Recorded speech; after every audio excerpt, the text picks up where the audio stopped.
بھلا تم نے ان لوگوں کو نہیں دیکھا جن کو کتاب یعنی تورات سے حصہ دیا گیا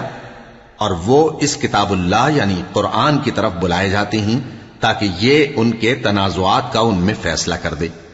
تو ایک فریق ان میں سے پھر جاتا ہے اور منہ پھیر لیتا ہے، یہ اس لیے کہ یہ اس بات کے قائل ہیں کہ دوزخ کی آگ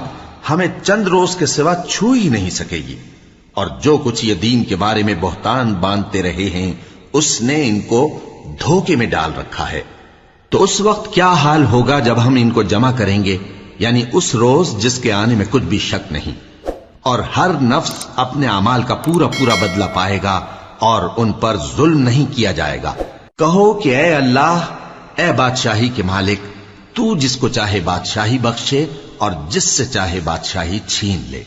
اور جس کو چاہے عزت دے اور جسے چاہے ذلیل کرے۔ ہر طرح کی بھلائی تیرے ہی ہاتھ ہے اور بے شک تو ہر چیز پر قادر ہے۔ تو ہی رات کو دن میں داخل کرتا اور تو ہی دن کو رات میں داخل کرتا ہے، تو ہی بے جان سے جاندار پیدا کرتا ہے اور تو ہی جاندار سے بے جان پیدا کرتا ہے، اور تو ہی جس کو چاہتا ہے بے حساب رزق بخشتا ہے۔ مومنوں کو چاہیے کہ مومنوں کے سوا کافروں کو دوست نہ بنائیں، اور جو ایسا کرے گا اس سے اللہ کا کچھ عہد نہیں۔ ہاں، اگر اس طریق سے تم ان کے شر سے بچاؤ کی صورت پیدا کرو تو مذائقہ نہیں۔ اور اللہ تم کو اپنے غضب سے ڈراتا ہے اور اللہ ہی کی طرف تم کو لوٹ کر جانا ہے۔ اے پیغمبر، لوگوں سے کہہ دو کہ کوئی بات تم اپنے دلوں میں مخفی رکھو یا اسے ظاہر کرو، اللہ اس کو جانتا ہے، اور جو کچھ آسمانوں میں اور جو کچھ زمین میں ہے اس کو سب کی خبر ہے، اور وہ ہر چیز پر قادر ہے۔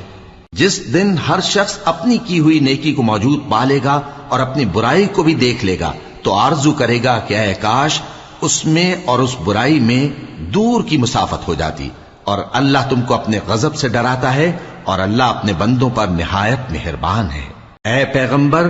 لوگوں سے کہہ دو کہ اگر تم اللہ کو دوست رکھتے ہو تو میری پیروی کرو، اللہ بھی تمہیں دوست رکھے گا اور تمہارے گناہ معاف کر دے گا، اور اللہ بخشنے والا ہے، مہربان ہے۔ کہہ دو کہ اللہ اور اس کے رسول کا حکم مانو، پس اگر وہ نہ مانے تو اللہ بھی کافروں کو دوست نہیں رکھتا۔